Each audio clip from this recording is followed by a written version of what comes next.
আমার বাড়ির আজ গোপাল পুজো ছিল।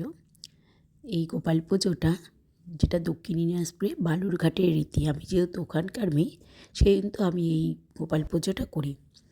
সকাল থেকেই পুজো তো শুরু হয়েছে, আর আমার গুরুদেব তো রয়েছে। যাই হোক, ঠাকুরের যে ভোগটা সেটা আমি রান্না করি।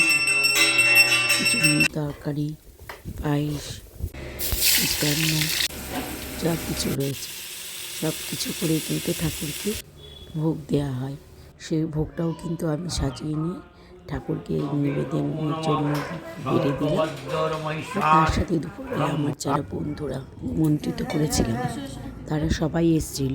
ভীষণ ভীষণ আনন্দিত যে তারা সবাই এসেছিল। ফটোশ্যুট হয়ে গেল। আর আমার কয়েকজন বন্ধু যারা মেদিনীপুরে থাকে তারাও কিন্তু এসেছিল। তারা কিন্তু আমার ভীষণ ভীষণ কাছের মানুষ, প্রথমবার এসছে।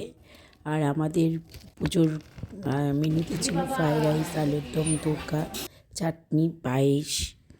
দুপুরবেলায় সমস্ত পুজো হয়ে যাওয়ার পরে আমরা সবাই খাওয়া দাওয়া করার পরে একটু বেশ রিল্যাক্স থাকার পরে একটু চা কফি, তারপরে তো যাই হোক এই যে বন্ধুদের মিলে ফটো তোলা। আর সকালবেলা পুজো হতে হতে একটু লাইট করেছিলাম।